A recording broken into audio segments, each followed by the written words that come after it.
Assalamualaikum warahmatullahi wabarakatuh. Salam sejahtera untuk kita semuanya. Jumpa lagi teman-teman di channel ini. Semoga kita selalu diberikan kesehatan, umur yang panjang, dan dalam kondisi yang baik-baik saja. Teman-teman, pada kesempatan kali ini saya akan sharing tentang pengalaman modus penipuan pada jual beli mobil bekas ya. Ini menurut saya ini adalah suatu modus baru, dan kemarin beberapa hari yang lalu itu saya mengalami modus penipuan seperti ini, dan alhamdulillah tidak sampai menjadi korban. Alhamdulillah, karena beberapa bulan yang lalu saya diinformasikan sama teman bahwasanya ada seseorang yang sudah menjadi korban penipuan dari modus tersebut. Jadi modusnya itu semacam segitiga seperti ini ya. Jadi ada penjual, ada pembeli, dan ada ini si A, atau sebut saja sebagai penipu ya, itu sebagai pengatur jalannya transaksi. Dan komunikasinya, ketika penipu komunikasi sama calon pembeli, dia itu akan mengaku sebagai pemilik mobil, dan mobil sudah dipasrahkan sama saudara atau keluarga yang ada di rumah dan sebagai pemilik mobil sesungguhnya. Terus kemudian komunikasi sama pemilik mobil itu bahwasanya si A tadi atau penipu tadi itu sudah konfirmasi dan mau membeli mobilnya dengan harga yang disepakati, yaitu harga pasar dan cocok kayak gitu, dan akan membayar. Terus kemudian untuk kronologisnya itu begini. Jadi untuk si penipu atau si A tadi itu ya, jadi dia pasang iklan mobil dengan harga yang miring, bukan murah tapi miring ya, jadi jauh dari harga pasar selisihnya. Terus kemudian ketika ada orang yang telepon menghubungi menanyakan mobil tersebut, dan dia akan mengaku bahwasanya mobil tersebut benar miliknya dan sudah dipasrahkan ke orang rumah. Kalau mau lihat silahkan di situ, dan untuk masalah harga disepakati seketika itu. Kalau memang harga sekian, mobilnya bagus, kondisinya bagus, itu surat-surat lengkap, itu sudah cocok harga. Ketika nanti melihat mobil, jangan sampai membahas harga lagi kepada orang yang ada di rumah, pada orang tersebut adalah pemilik dari mobil sesungguhnya, tapi sudah dikunci ya percakapannya ya, seperti itu. Sehingga orang calon pembeli tadi itu percaya bahwasanya orang di rumah hanya dititipi mobil saja. Untuk semua komunikasi transaksi itu harus melalui si A atau penipu tersebut. Terus kemudian si penipu itu akan menghubungi pemilik mobil bahwasanya akan ada orang yang mau melihat mobil seperti itu, dan nanti orang tersebut itu, dan ketika nanti ada orang tersebut, jangan membicarakan masalah harga lagi, karena harga sudah disepakati antara pemilik mobil sesungguhnya dan si asli penipu tadi itu sudah cocok dan akan dibayar. Jadi orang tadi itu akan melihat mobilnya gitu loh di situ. Dan ini yang membuat janggal itu adalah ketika si penipu tadi itu meminta pemilik mobil, orang yang tersebut itu diajak bersandiwara, disuruh mengaku bahwasanya si A atau penipu tadi yang akan membayar mobilnya itu adalah saudara di situ. Jadi disuruh mengaku, dan nanti setelah mobilnya dilihat itu nanti pemilik mobil juga nggak boleh membahas masalah harga. Jadi dia akan tahunya beres akan dibayar oleh si A tadi atau si penipu tadi di situ. Jadi percakapannya itu sudah dikunci. Nah terus kemudian ketika di situ ngobrol-ngobrol, artinya ngobrol-ngobrol dengan ngecek mobilnya dan cocok, kemudian konfirmasi lagi ke si penipu. Namun si penipu itu di antara tenggat waktu tersebut itu si penipu itu akan telepon konfirmasi terus gitu. Jadi memantau perkembangannya, sama lah seperti penipuan-penipuan yang lain. Itu adalah penipu itu sering telepon konfirmasi, memantau seperti itu. Nah dan ketika sudah cocok dengan mobilnya, itu si pembeli tadi itu akan menghubungi si penipu tadi atau si A yang mengaku sebagai pemilik mobil, dan akan membayar mobilnya tersebut. Jadi ya berhubung sudah dikunci, jangan membahas masalah harga lagi dengan orang yang dipasrah di rumah, karena orang di rumah itu tidak tahu apa-apa seperti itu. Terus kemudian akan mengirimkan nomor rekeningnya di situ.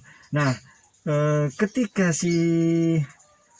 ketika pembeli tadi itu mau membayar dan mentransfer itu, konfirmasi ke orang yang ditemuinya di mobil itu dan menanyakan apakah si A ini namanya, si A ini adalah saudara dan ini benar pembayarannya akan di transfer ke rekening si A gitu loh.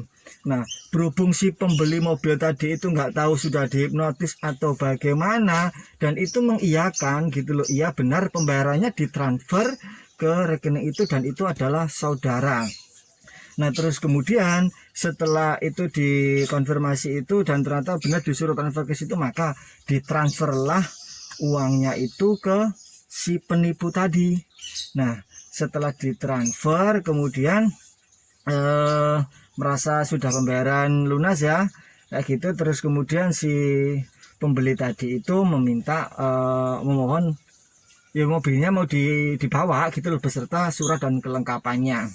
Namun ternyata si pemilik mobil sesungguhnya itu tidak mengizinkan. Kenapa? Karena nggak ada uang masuk gitu loh, uangnya nggak diterima sama dia, belum diterima gitu loh.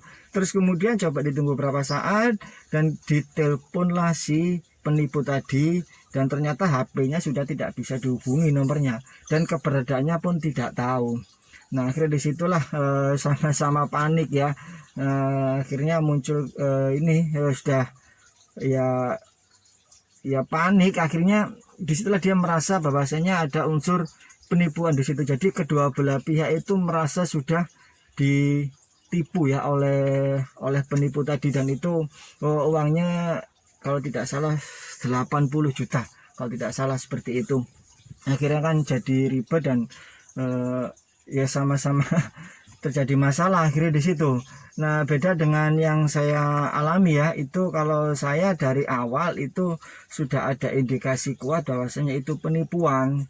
Namun saya waktu itu sudah sedikit menepis unsur penipuan itu gitu loh. Kenapa? Karena mobil yang ditawarkan ke saya itu mobilnya tahun 2016, terus sekarang ini saat ini bulan Agustus tahun 2021 dan saya lihat plat nomornya itu emang waktunya ganti plat bulan 12. Jadi ya bisa jadi mungkin orangnya butuh uang cepat dan bisa jadi emang karena waktunya ganti plat. Itu saya menepisnya seperti itu, tapi tetap ada keraguan karena berdasarkan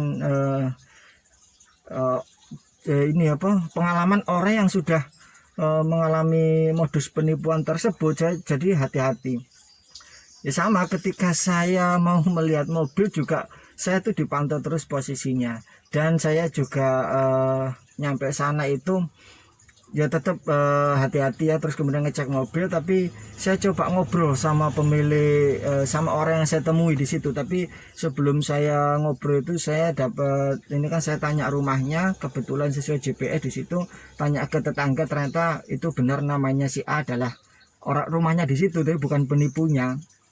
Terus kemudian saya ikuti dulu alurnya penipu itu gitu loh.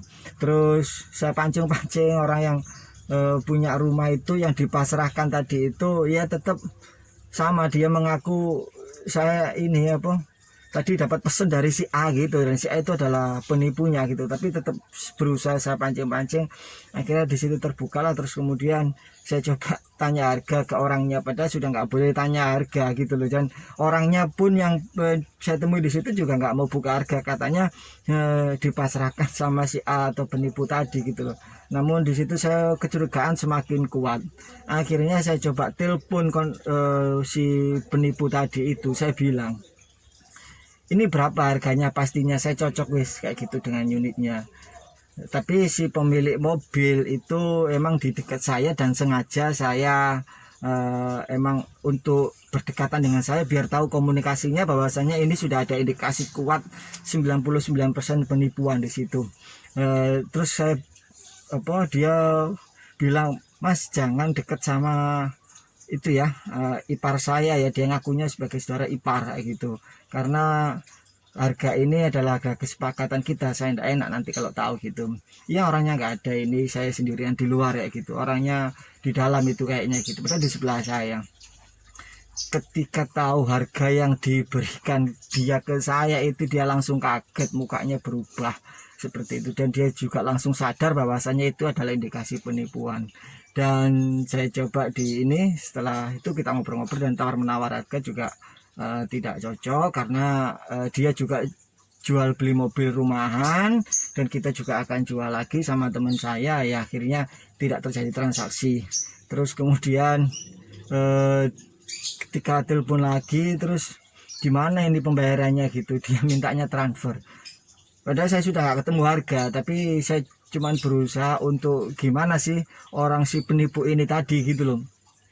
Dia mintanya transfer dan saya bilang saya nggak bisa, teman saya nggak bisa bayar transfer, adanya uang cash, kalau mau cash nggak apa-apa kita bayar sekarang gitu loh, dan dia nggak mau. Terus kemudian ditelepon lagi sama pemilik mobil sesungguhnya itu, karena kita sudah konfirmasi ya bahwa ini adalah penipu, disuruh datang dia yang mengaku saudaranya atau penipunya tadi itu, dia nggak bisa. Terus ya saya bilang cuma Pak, kita untuk meladeni orang seperti ini kita juga mau melacak, mau bagaimanapun juga sulit ya. Ya sudah, akhirnya kita putusi, kita nggak terjadi transaksi di situ. Nah, itulah pengalaman yang saya alami, dan untuk modusnya sama dengan orang yang sudah menjadi korban penipuan tadi seperti itu. Dan ini mungkin perlu saya share untuk ke teman-teman sekalian, jadi jangan sampai mengalami ini ya, modus penipuan seperti ini sehingga bisa dirugikan. Dan untuk pesan ya bagi yang mau membeli mobil itu, jadi jangan terpancing dengan ini ya harga yang murah ya. Jadi sebaiknya itu kita harus jeli, harus hati-hati, apalagi membeli mobil di perorangan ya. Kalau sudah ada indikasi kok dirasakan seperti itu, sebaiknya tetap waspada ya. Terus kemudian kalau seandainya kita mau tetap mengecek dengan hati-hati, pastikan lokasinya dekat ya, jangan sampai jauh luar kota sampai perjalanan 1 jam, jangan sampai. Jadi lokasinya dekat tapi tetap hati-hati. Dan ketika kita ketemu sama orang yang dipasrai di situ atau pemilik mobil sungguhnya, kita ngobrol basa-basi lah sama orangnya itu, tujuannya kita mengorek informasi sebanyak-banyaknya yang dikhawatirkan ada indikasi penipuan. Dan jika emang nanti itu rezeki dan itu bukan penipuan dan memang rezeki, artinya ternyata harganya benar-benar murah, kondisinya bagus, dan itu bukan penipuan, itu rezeki kita gitu. Kita nggak tahu, kita hanya berusaha aja dengan catatan tempatnya dekat ya, tempatnya dekat. Dan apabila untuk konfirmasi transfer ya, jadi untuk pembayaran transfer pastikan bahwasanya nama dan nomor rekeningnya itu adalah dari pemilik mobil yang sesungguhnya. Kalau seandainya dia mengaku transfer ke rekening saudaranya atau apa, benar-benar pastikan bahwasanya itu adalah saudaranya, benar-benar pastikan di situ. Bisa tanya saudara dari siapa Pak, apakah dari adik, dari ibu, dari keponakan dan sebagainya. Itu sebaiknya ditanyakan secara detail, tujuannya apa, untuk menghindari modus penipuan seperti itu. Dan juga bisa disampaikan lagi, Pak, ini sudah benar ya nama dan nomor rekeningnya. Kalau sudah saya transfer dan apabila terjadi hal-hal yang tidak diinginkan, terus terang saya tidak mau bertanggung jawab. Dan ini ketika sudah saya transfer, saya anggap ini pembayaran sudah lunas dan akan kita buatkan surat kwitansi jual beli dan mobil, dan surat-suratnya kita bawa ya. Nah seperti itu bisa kita sampaikan ke orangnya. Itu untuk menghindari dari modus penipuan yang lagi umum seperti ini. Terus kemudian pesan juga untuk penjual mobil, jadi apabila ada perantara yang tidak kita kenal dan nanti terlalu mengatur yang lebih ya, bahkan diajak bersandiwara begini begitu, bahkan sampai menyuruh mengaku sebagai saudara dari perantara tadi, itu sebaiknya ditolak dengan tegas. Sampaikan aja bahwasanya saya tidak mau diajak bersandiwara, dan ini mobil saya dan saya jual apa adanya. Kalau mau bantuin jual silahkan, nanti mendapat komisi sampaikan aja seperti itu. Jadi itu untuk menghindari untuk menghindari masalah dari modus penipuan, dan apabila itu ada disusupi penipu. Nah, itulah yang bisa saya share untuk semuanya. Semoga video ini bisa bermanfaat ya, dan teman-teman kita di luaran sana itu jangan sampai terkena modus yang modus yang baru saya temui seperti ini. Semoga si penipu ini diberikan hidayah, terus kemudian sadar dan tidak mengulangi perbuatannya. Terima kasih untuk yang sudah nonton video ini sampai selesai, semoga bermanfaat. Mohon maaf atas segala sesuatunya, dan wassalamualaikum warahmatullahi wabarakatuh.